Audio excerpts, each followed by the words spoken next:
He came out of the fog, alone, but not empty. A golden retriever, jaw clenched around the handle of a worn canvas bag. He dropped it gently at the clinic door and waited. What inside?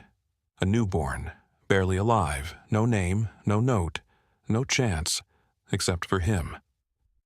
He never barked, he never ran, he just stood guard. What happened next will break your heart and then heal it. Because this story isn't just about rescue, it's about redemption, it's about faith. It's about a dog who did what no one else could. Before we begin, tell me, where are you watching from? Drop your city, your country in the comments. Let's see how far Buddy's miracle travels. The mist rolled through the streets of Wood Hollow, like a ghost that had forgotten its way home. Trees blurred into charcoal smudges. Houses became soft silhouettes, and the chill in the air hinted that winter had not quite loosened its grip. The small-town clinic at the end of Elm Street stood quiet, bathed in the blue hush of dawn. A single porch light flickered above the glass door, casting a faint golden halo onto the sidewalk. At precisely 6:17 a.m., that silence shattered in the gentlest, strangest way. A golden retriever emerged from the fog, steady and sure-footed, with purpose in every stride. His coat, darkened by morning dew, clung to his body in waves, and his breath curled in warm puffs against the cold air. Clenched between his teeth was the canvas handle of a large, faded green fabric tote. It was a little too big, dragging slightly beneath him as he walked, but he bore its weight without struggle. Inside that tote, hidden beneath layers of worn blankets and a frayed towel, was a newborn child. Buddy, though no one yet knew his name, walked up the concrete steps to the clinic, set the bag gently in front of the door, and sat down beside it. Not once did he bark or whimper. He simply waited. Inside the clinic, Grace Hill was adjusting a new box of gauze in the supply cabinet behind the front desk. She was in her early 30s, tall and slender, with tired eyes and auburn hair tied loosely in a ponytail that had already begun to fray. A former city nurse who had moved to Wood Hollow for quiet she hadn't quite found, Grace carried the air of someone who had lost something and was still trying to live around the hollow it left. She barely glanced up when the automatic doors opened with a soft hiss. Then she froze.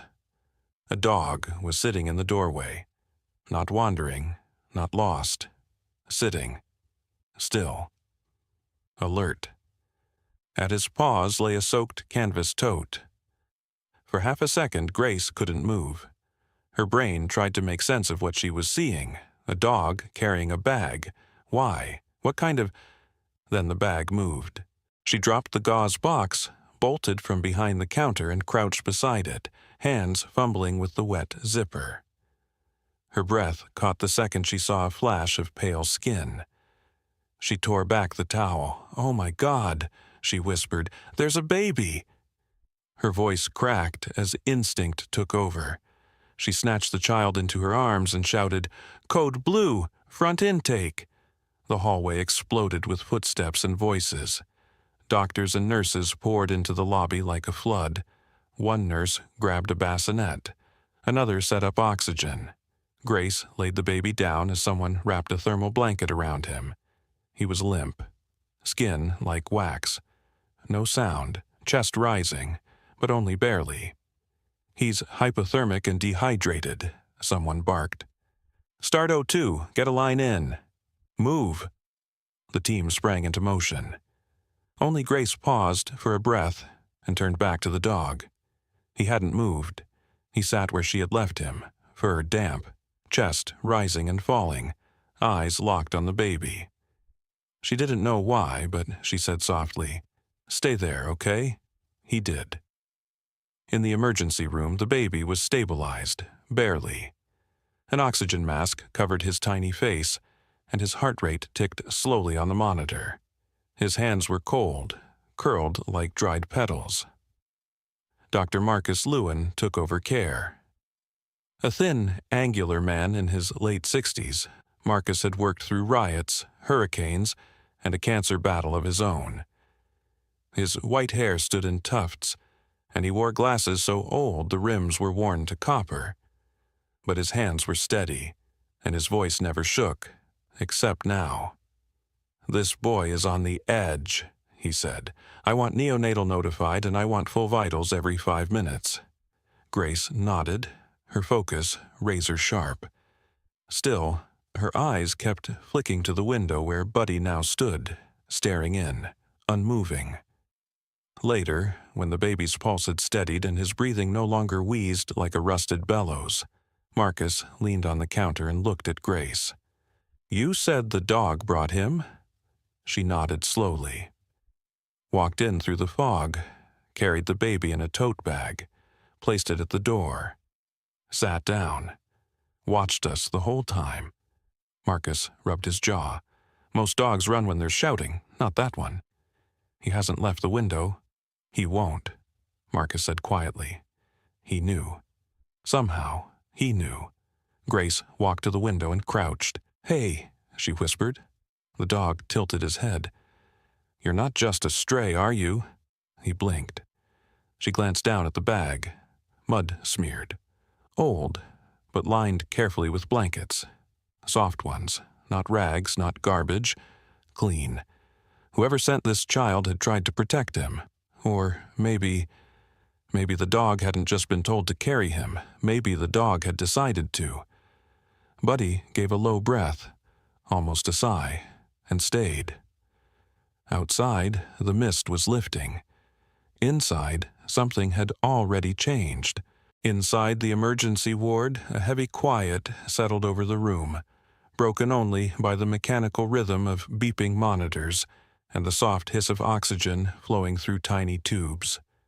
The baby, still nameless to everyone except the one who carried him here, lay beneath a warming lamp, his body trembling with shallow breaths. His eyelids' fluttered lips tinged blue, and every labored inhale seemed like a thread barely clinging to life. Dr. Marcus Alden stood at the foot of the neonatal bed, arms crossed over his chest, jaw clenched. Though he had long ago learned to manage crisis without faltering, something about this child struck a hidden nerve deep within.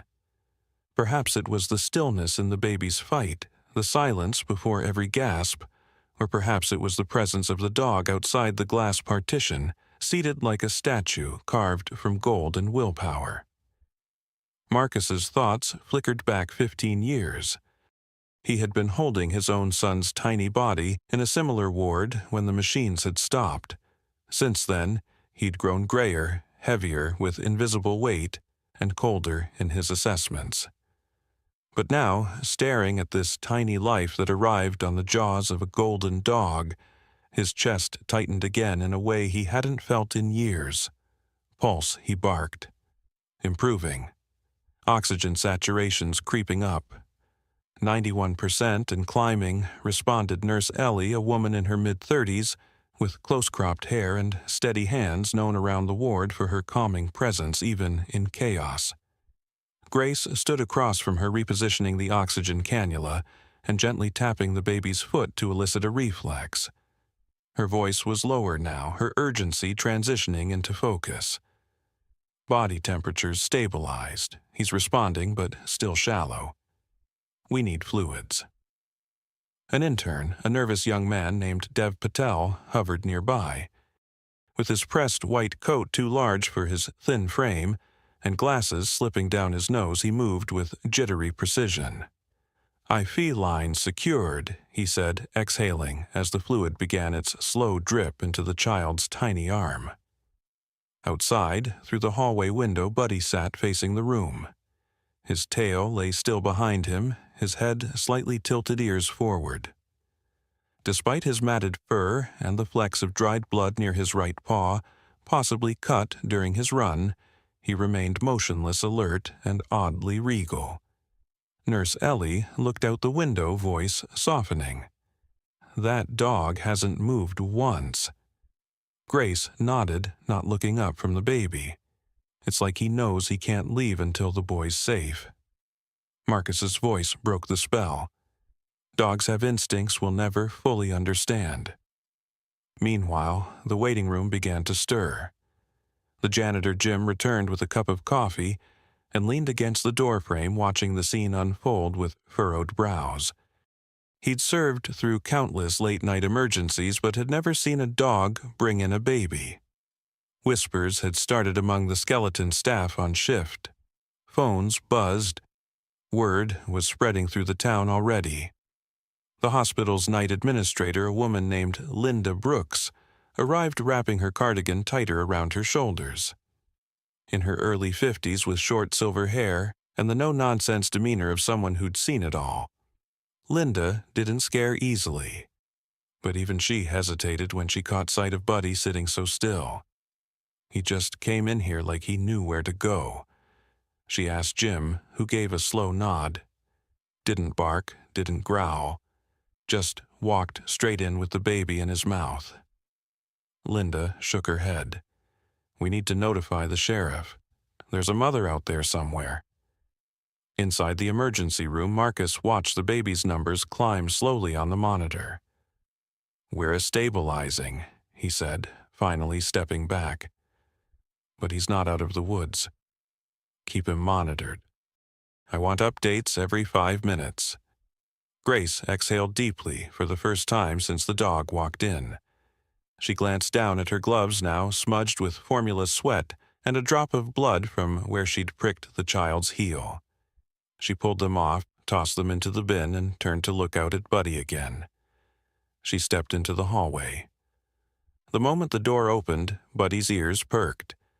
She crouched beside him, hesitating a moment before reaching out and placing her hand on his head. He leaned slightly into her palm. You saved him, she said, voice catching. And you didn't even make a sound. Buddy blinked slowly, almost as if he understood. His breathing had slowed his chest, rising in calm, steady rhythm. Linda walked up behind her. Sheriff's on his way. You should get some rest, Grace. I'm fine, Grace replied without turning around. I want to stay until he's completely stable. Okay. But at least eat something, Linda said, handing her a granola bar and a bottle of water before walking away. The hallway quieted again. A moment later, a man walked into the building, broad-shouldered early 40s, clean-shaven but rugged, wearing a thick flannel jacket and sheriff's badge pinned near his chest. This was Sheriff Noah Carter, a man known for his fairness and instinct. He had grown up in Wood Hollow, knew every family by name, and took his role more as a protector than enforcer. He paused upon seeing the dog. This the hero he asked. Grace stood and nodded. That's him. The baby's inside stable for now. Carter squatted in front of Buddy, studying him. No collar, no tag, no microchip either. We scanned him twice. Interesting. Carter looked over his shoulder. Any idea where he came from? Grace shook her head. None, but he knew exactly where to go. Buddy stood slowly, stretched one leg, then looked toward the exit as if hearing something none of them could. The sheriff rose. I'll have someone drive the nearby roads at first light. See if there are tracks. We'll find whoever this child belongs to. Back in the ward, the baby's fingers twitched and a tiny cry pierced the silence. It wasn't strong, but it was alive. Grace turned and walked back inside. As she returned to the baby's side, she whispered, Hang in there, little one. You're not alone anymore. Buddy, ever watchful, laid down again, front paws, crossed his head, resting on them, eyes never leaving the door. The first blush of morning crept over the hills of Wood Hollow, casting a soft golden light through the thick stands of pine. Dew clung to the mossy ground, and the air was sharp with the earthy scent of wet bark and damp leaves.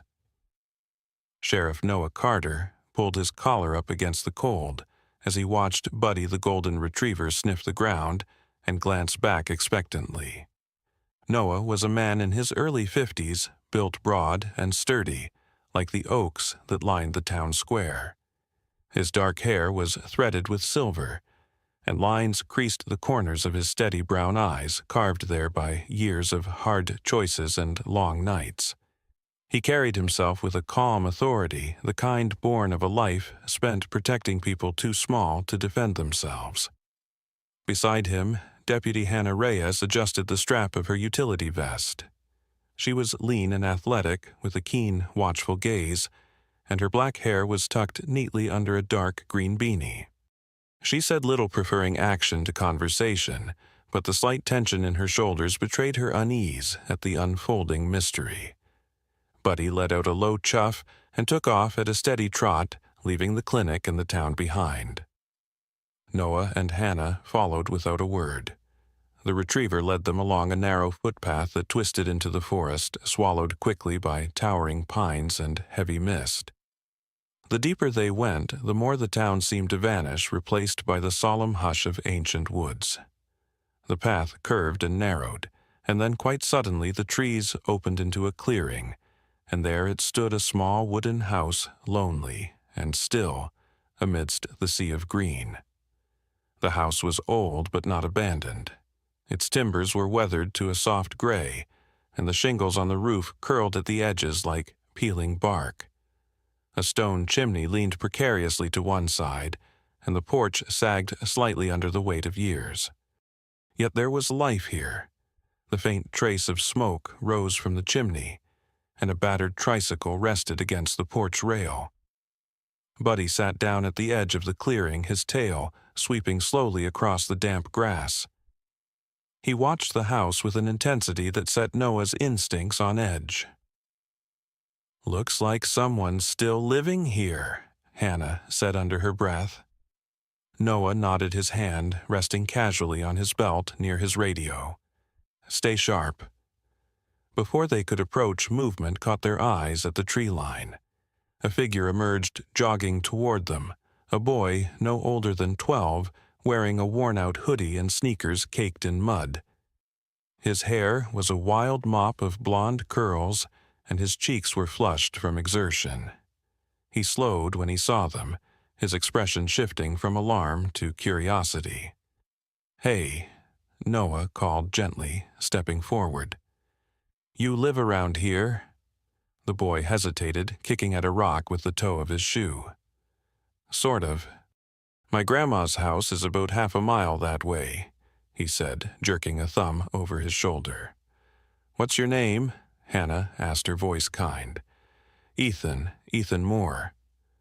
Noah crouched slightly to meet his eye level. "Ethan, have you seen anyone at this house recently?" Ethan shuffled his feet, glancing toward Buddy, then back at the sheriff. "Yeah?" he said slowly. "A few days ago, I was cutting through the woods on my way back from fishing. I saw a lady sitting on the porch steps. She had a baby and that dog." He pointed at Buddy, who wagged his tail faintly in response. "What was she doing?" Noah prompted. Ethan frowned, trying to remember. "She was crying, talking to the dog like he was a person. She kept saying something like, 'You'll know what to do, you'll protect him.' Then she just sat there for a long time, holding the baby real tight. She looked real sad, like she didn't have anywhere else to go." Hannah exchanged a glance with Noah, the same unspoken thought passing between them. "Did you see where she went afterward?" she asked. Ethan shook his head. "No, I got scared and ran home. I thought maybe it was just, someone who wanted to be left alone." Noah put a hand on the boy's shoulder, firm but reassuring. "You did the right thing telling us." Ethan glanced nervously back toward the house. "Is the baby okay?" Noah nodded. "Thanks to Buddy here, he's safe now." The boy smiled, a small relieved thing, and bent to scratch Buddy's ears. The dog leaned into the touch, his golden fur catching the morning light. Noah stood and surveyed the house again. The windows were curtained, but the faint glimmer of glass showed no signs of damage or disrepair. The garden that circled the house was overgrown, but not wild. someone had once tended it with care. A battered mailbox leaned against a post near the trail, its red flag missing. The clearing itself felt cut off from the world, protected by the dense ring of pines that loomed like sentries around it. There were no tire tracks, no footprints other than their own. Only the slow, sad unraveling of a life lived at the edge of everything. "We'll need to check inside," Noah said quietly, almost to himself. "But not yet." Hannah nodded. She understood. They needed to be ready before they crossed that threshold, ready to face whatever truth waited behind those worn wooden walls. Buddy rose and stood beside them, his posture-alert ears perked, as if sensing the gravity of the moment. The forest around them was silent, holding its breath. They had found the house. And somewhere beyond these walls, Sarah's story waited to be told. The door creaked as Sheriff Noah Carter pushed it open, revealing a narrow entryway dimly lit by the early morning sun filtering through cracked blinds. The air inside the old wooden house was heavy with the scent of damp timber and faint smoke from the dying embers of a wood stove. Buddy patted ahead cautiously, his golden coat catching stray beams of light, his nose twitching as he took in the familiar sense of the place he had once called home. Noah and Deputy Hannah Reyes stepped inside boots, clicking softly against scuffed wooden floors. The interior was modest, almost barren, but everything bore the careful fingerprints of someone trying desperately to maintain a semblance of order amidst chaos. A battered sofa slumped against one wall draped with a threadbare quilt. In the corner, a small bassinet sat by the stove, a rumpled stained baby blanket tossed inside. On a nearby low table lay the first clue, a bundle of crumpled papers, childlike sketches, drawn in shaky, erratic lines. Hannah picked one up carefully. The images were troubling a woman disproportionately tall with hollow eyes. A small, faceless child clutched in her arms, a dog standing protectively nearby. The background was a blur of jagged lines, as if the world around them was collapsing. Hannah frowned, exchanging a glance with Noah. "These aren't the drawings of a child," she murmured. "They're hers. Maybe a way to cope, or cry for help." On the mantel above the fireplace, tucked between two cracked photo frames, was a folded piece of lined paper. Noah retrieved it gently, unfolding it as though it might crumble from the touch. The note was written in slanting, uneven handwriting. "I am sorry. I have tried every way I know how. My body is empty. My mind is broken. Buddy knows what to do. He's always been the strong one. If you find this, please save my son. I can't save myself." No signature, no date. Only despair bleeding into ink. Noah folded the paper with a grim set to his jaw and slipped it into an evidence pouch. "Postpartum depression," he said quietly. "Severe." Hannah nodded, her face unreadable. "She isolated herself out here. No support, no resources. It makes sense." Buddy sat down near the bassinet, staring up at them as if demanding they understand the full weight of what had unfolded here. His ears were pinned back slightly, his body low to the ground, a silent sentinel mourning a fallen charge. Noah walked slowly across the room, taking it all in. The kitchen was a cramped nook with peeling linoleum floors. The fridge door hung slightly open, revealing only a carton of expired milk and a few shriveled apples. A lone baby bottle, half full with sour-smelling formula, sat abandoned on the counter. On the far wall, pinned haphazardly above a small writing desk, were a series of photographs. Most were yellowed at the edges. In one, a younger, healthier Sarah smiled broadly, standing outside a city hospital with a golden retriever puppy tucked under her arm. Sarah Whitman. A tall, slender woman with delicate features, Sarah had once possessed a quiet vibrancy, evident even through the fading photo. She wore simple clothes, denim jacket, jeans, but her expression radiated kindness. Her hair, a soft brown, cascaded over her shoulders in gentle waves. Noah recognized the building behind her St. Jude's Medical Center, a hospital several counties over. He leaned closer, noticing a badge hanging from Sarah's jacket, Art Therapy Volunteer. Another photo showed Buddy wearing a bright blue vest emblazoned with the words Certified Therapy Dog. His fur was lighter, then his body smaller, but the same wise, loyal eyes stared out at the camera.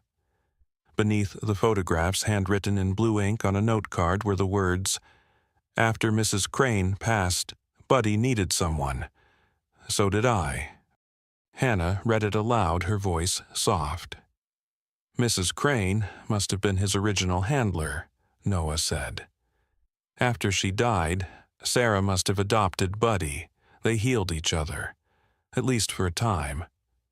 The picture painted itself slowly across Noah's mind. Sarah, already fragile after losing her mother, and perhaps grappling with loneliness, finding solace in a dog trained to soothe broken spirits. Moving to a remote town to escape the noise of grief. Trying to rebuild something fragile and small in the woods, and then overwhelmed, crumbling under the silent weight of new motherhood and isolation. Buddy stood now beside the writing desk, his tail still. His body vibrated with an anxious energy, like he understood the story being told without words. Hannah wandered to a narrow hallway leading toward a half-closed door. She peeked inside, finding a cramped bedroom. A simple mattress lay on the floor, piled with thin blankets.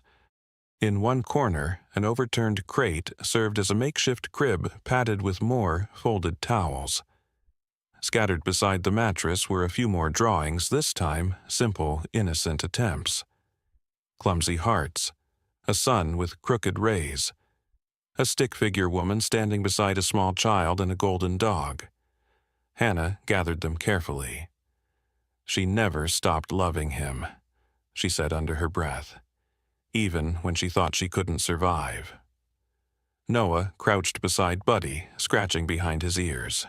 "You brought him out, didn't you? You did exactly what she asked." Buddy licked Noah's hand once, solemn and slow. The morning had fully arrived now, light pouring across the floor in broken shards.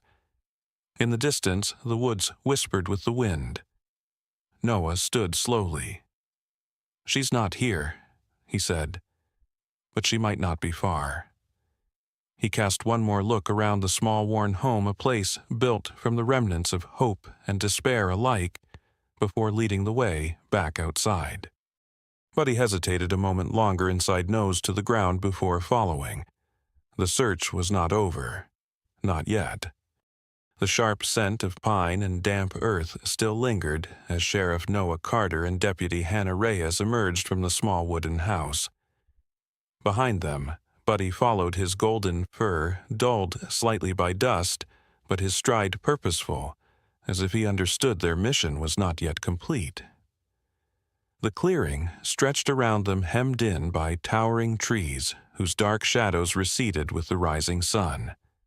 Noah tucked the evidence, the letter, the photos, the clumsy drawings carefully into a weatherproof satchel. The weight of it hung on his shoulder like a stone. Every word Sarah had left behind was a thread unraveling the tapestry of her life, a life that had frayed long before she had retreated to the forest. "We need to cast the net wider," Noah said, his voice low. "She can't have gone far, not in her condition."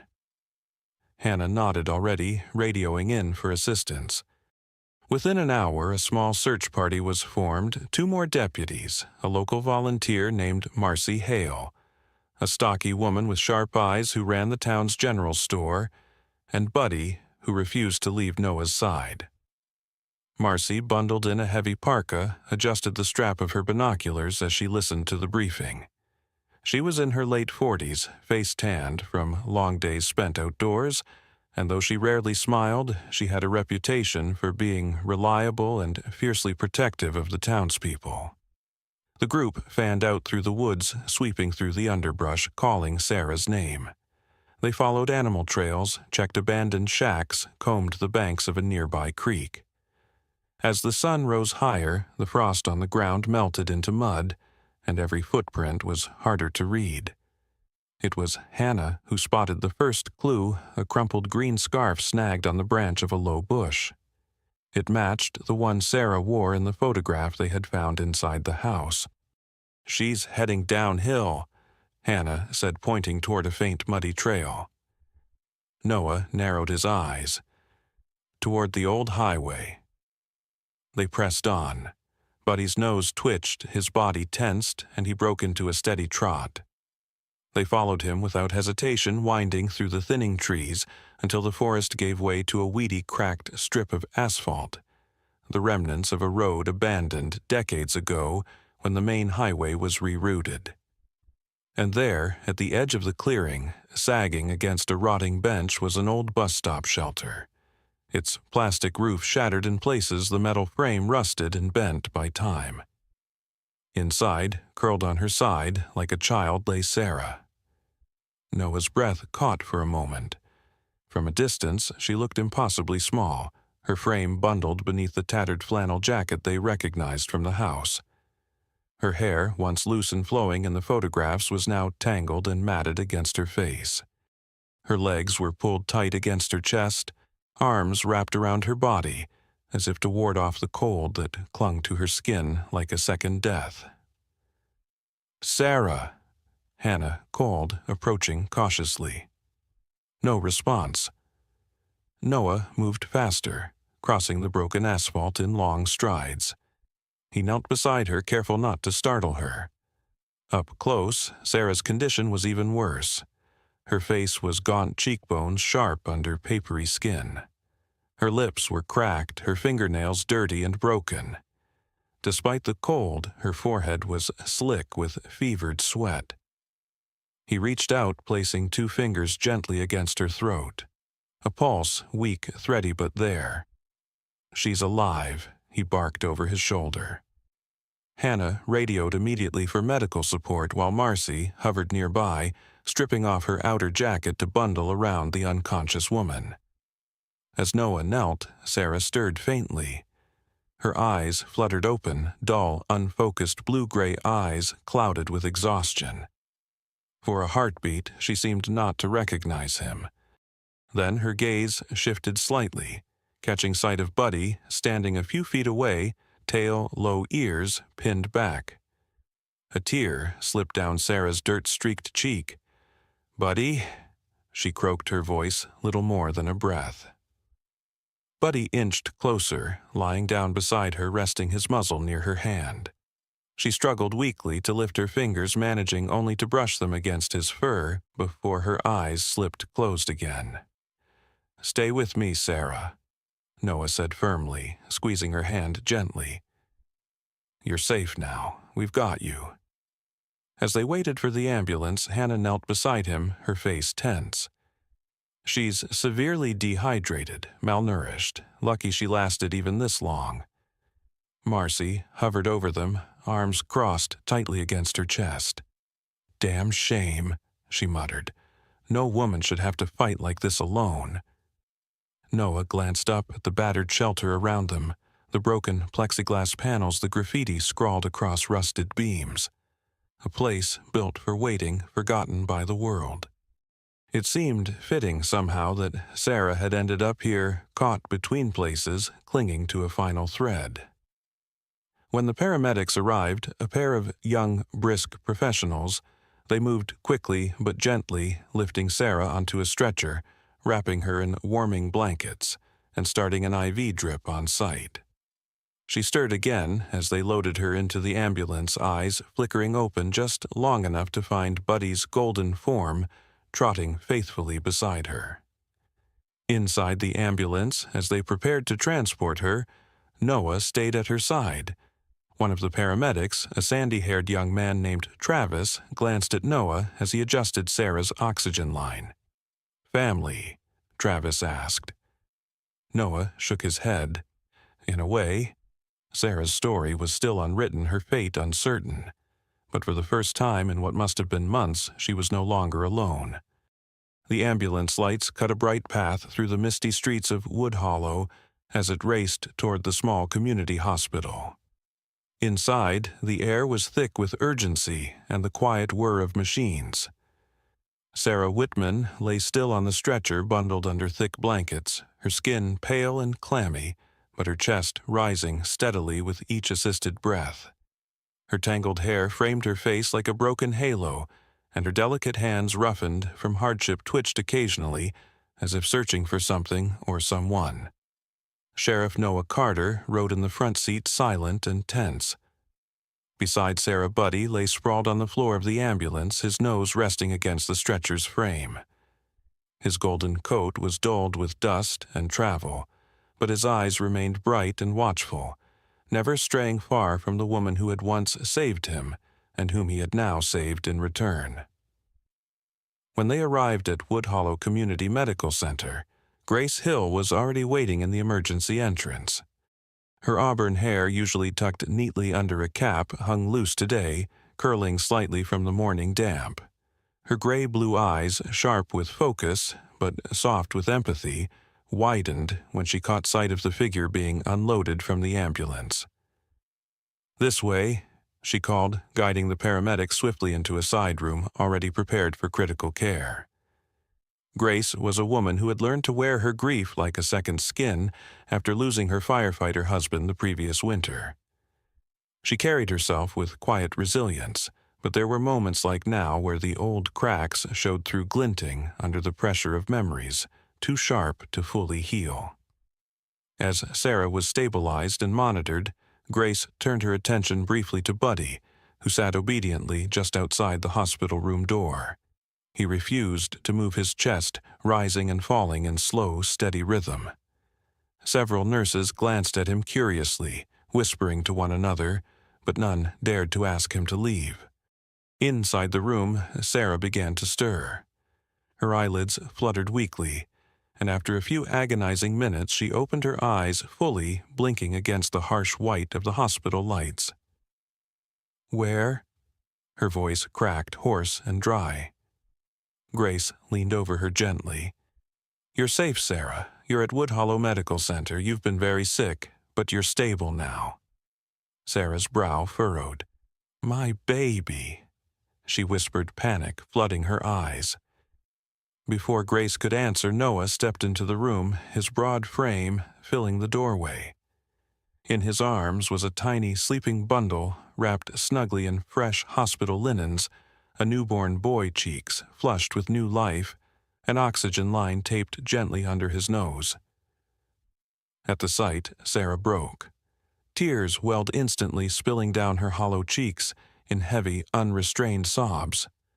Her arms lifted instinctively, trembling with both weakness and longing. Grace carefully disconnected Sarah's IVs just long enough for Noah to lower the baby into her arms. Sarah cradled him against her chest, rocking slightly, murmuring incoherent words of love and apology into the soft fuzz of his hair. Her entire body shook as she cried, the broken, raw sounds filling the sterile room like music both devastating and holy. Buddy, still lying by the door, lifted his head at the sound. His ears pricked forward, his body tense but alert, as if ready to defend her if the moment demanded it. For long minutes, no one interrupted them. The nurses stepped back. Noah folded his arms and watched silently. Even the monitors seemed to soften their beeping, as if the world itself were holding its breath to give this fragile reunion the sacred space it deserved. Finally, as Sarah's sobs faded into hoarse whispers, Grace moved closer, settling onto a small chair beside the bed. She waited until Sarah's breathing had steadied before speaking. "I know it feels like the end of the world," Grace said softly, her voice a blend of steel and sorrow. "But it's not. It's a new beginning." Sarah looked up, her face blotchy, and exhausted, her eyes wide with a raw, open vulnerability. "I lost someone too," Grace continued, her hands twisting slightly in her lap. "My husband, Luke. He was a firefighter. Died last winter in the line of duty. I didn't think I could breathe after that. I didn't want to. Sarah clutched the baby tighter, silent but listening. But I did, Grace said. Slowly, painfully. And you will too. Because this little boy needs you. And because there are still good things in this world, even when we think we don't deserve them anymore. The room seemed to tilt the weight of Grace's confession, settling into the spaces between words. Sarah reached out shakily, her free hand finding Grace's and squeezing it with surprising strength. "Thank you," Sarah rasped, her voice barely audible. Buddy gave a low, approving rumble from his spot at the doorway. Grace smiled, a small, sad smile, but real. "You're not alone, Sarah. Not anymore." Later, as the hospital settled into its midday lull, Noah returned with paperwork and a social worker named Janet Myers, a sturdy woman in her 50s with salt and pepper hair and a kind, no-nonsense demeanor. She explained that arrangements were being made: temporary housing, counseling, financial aid. Sarah listened in a daze, nodding when she needed to, cradling her son, as if he were the only anchor keeping her from floating away. But through it all, through the signatures, the logistics, the whispered plans, Buddy stayed near his golden eyes, tracking every movement with unwavering loyalty. Outside the window, the sun broke fully through the gray sky, casting bright golden slashes across the floor. It was the first clear day Wood Hollow had seen in weeks. And in the tiny hospital room, a new kind of hope, fragile and flickering, was being born. The morning sun painted the rooftops of Wood Hollow in soft gold as Sarah Whitman paused at the gate of her new house, Liam sleeping peacefully against her shoulder.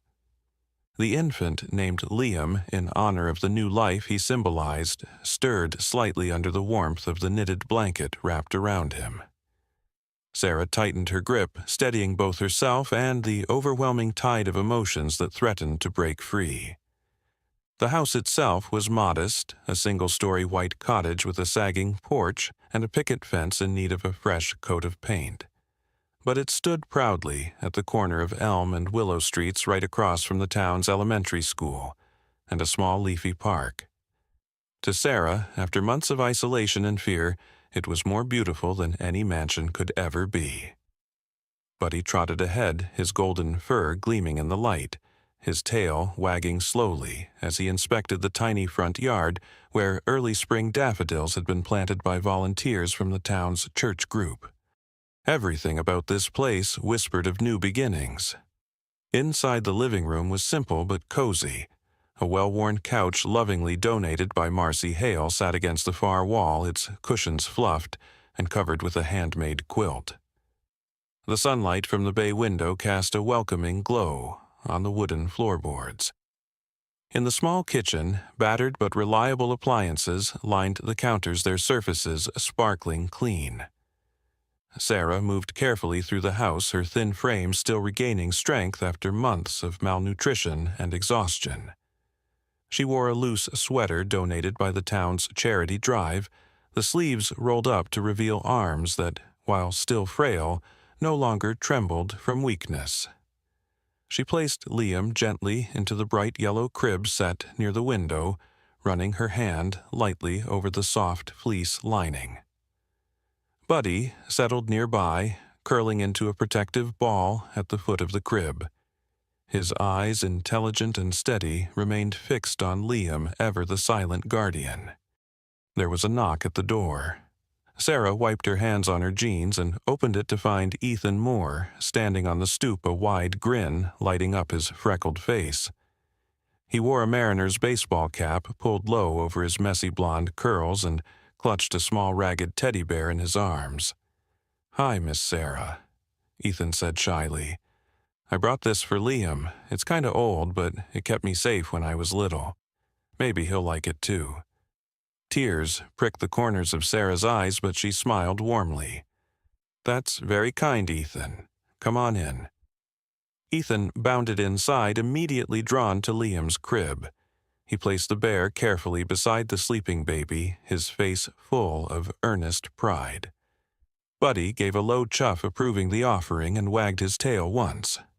For the first time in a long while, Sarah's home was filled with more than just furniture. It was filled with laughter and life. Later that day, Grace Hill arrived carrying a casserole dish wrapped in a towel and a basket of fresh apples from the farmer's market. Her auburn hair was tied back in a loose braid, and her gray-blue eyes sparkled warmly as she stepped inside. "You're settling in nicely," Grace said, taking in the sight of Ethan playing peekaboo with Liam on the living room rug, while Buddy watched with amusement. Sarah gave a soft, almost disbelieving laugh. "I'm trying." Grace set the casserole on the counter and turned her face serious but kind. "It's okay to feel scared. Starting over is hard, but you're not alone anymore, Sarah." The words hung in the air between them, heavier and sweeter than honey. Over the next few weeks, Sarah fell into a gentle rhythm. In the morning, she would bundle Liam into his stroller and walk to the park, Buddy trotting faithfully at her side. Ethan often joined them after school, teaching Liam to giggle by making ridiculous faces or tossing a worn soccer ball back and forth across the tiny yard. Sarah found herself reaching for her sketch pad again, an old, battered book she thought she had lost somewhere along the way. At first, the drawings were shaky. Buddy curled at Liam's feet, the sunlight slanting across the porch, Ethan's wild hair as he tumbled through the grass. But little by little, the lines grew surer, the colors more vivid, the world taking shape again beneath her fingers. The townsfolk welcomed her with a quiet, steady kindness. Mrs. Hargrove, from the bookstore, dropped off paperbacks for Sarah to read during Liam's naps. Joe Abernathy offered to fix the squeaky gate without charging a dime. Even Marcy Hale, who had a reputation for gruffness, made a point of saving the best apples for Sarah's market trips. Every handshake, every nod, every casual conversation at the farmer's market stitched Sarah deeper into the fabric of Woodhollow. There were still hard days, nights when Liam cried inconsolably, and Sarah fought the panic that he might slip away. Mornings when she stared at herself in the mirror and barely recognized the thin, haunted woman looking back. But now, there were also mornings filled with Ethan's laughter, afternoons warmed by Buddy's patient companionship, and evenings where she could sit on the repaired porch swing, cradling Liam as the stars blinked awake overhead. Hope, she realized, didn't always arrive with trumpets and fireworks. Sometimes it crept in softly, like a stray dog curling up beside you in the cold, offering nothing more than its quiet, stubborn presence. And that was enough. One evening, as the last light of day melted into a soft violet dusk, Sarah sat on the porch with Liam asleep in her arms and Buddy snoring gently at her feet. Ethan kicked his soccer ball around the yard, his laughter echoing against the sleepy town streets. Sarah watched him, feeling the fragile threads of fear and loneliness unraveling inside her, replaced by something slower, stronger, and infinitely more precious belonging. In the soft murmur of the breeze through the trees, she thought she heard it, the faint heartbeat of a life, rebuilt one breath, one step, one act of kindness at a time. Spring unfolded its green banners across Woodhollow, and with it came a rare kind of joy that settled over the town like morning mist. The day of the ceremony was bright and cool, the sky an endless sheet of soft blue, and the townspeople gathered outside the modest town hall, their voices rising in laughter and cheerful chatter. At the center of it all sat Buddy the golden retriever, whose quiet courage had sparked a renewal in their small community. His fur had been freshly brushed until it gleamed like spun honey, and someone Marcy Hale most likely had tied a red bandana neatly around his neck. Buddy lay stretched on the small platform built just for him, his ears perked tail thumping lightly as he watched the crowd with mild curiosity. Sheriff Noah Carter stood beside the platform, his uniform crisp, his graying hair combed neatly back. In one hand, he held a wooden plaque engraved with simple, heartfelt words. "Buddy, hero of Wood Hollow. Sarah stood a few paces back, Liam bundled in her arms, his chubby cheeks flushed from the excitement and the light spring breeze. Her thin frame had filled out slightly with months of steady meals and peace, and her brown hair, once tangled and limp, now shone softly in the sunlight, brushed back into a simple braid. She wore a pale blue dress that fluttered around her legs, a gift from Grace Hill, who stood beside her with a proud, gentle smile. Grace, dressed in slacks and a simple green blouse, had grown closer to Sarah in ways that neither had expected. Her auburn hair was tied back in her usual no-nonsense ponytail, but her face was brighter today. The lines of old sorrow softened into something kinder, lighter. As the mayor, a jolly round man named Harold Whitmore, stepped forward to address the crowd, Sarah rocked Liam, gently whispering soft reassurances as he squirmed in her arms. Today, Mayor Whitmore began, his voice booming over the small assembly. We gather, not just to honor a remarkable animal, but to celebrate the spirit of loyalty, courage, and hope that he represents. There was a murmur of agreement from the townsfolk. Children, perched on their parents' shoulders, waved tiny flags. Elderly couples smiled and nodded.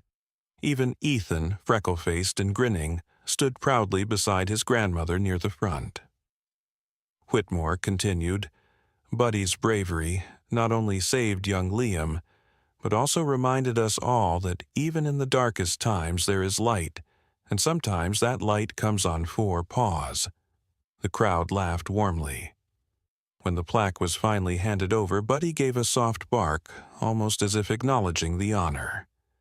Noah knelt down, scratching behind his ears, and whispered something too soft for the crowd to hear, but heavy with affection. At that moment, as if the universe itself had orchestrated it, Liam wriggled excitedly in Sarah's arms and let out a high-pitched, gleeful sound, "Ba-ba!" The entire crowd fell silent for a breath, then erupted into a chorus of laughter and tears. Sarah's hand flew to her mouth, her eyes wide and shimmering. She looked down at Liam, who beamed up at her and kicked his little legs joyfully. "He's saying, Buddy," someone shouted. "No doubt about it," another added.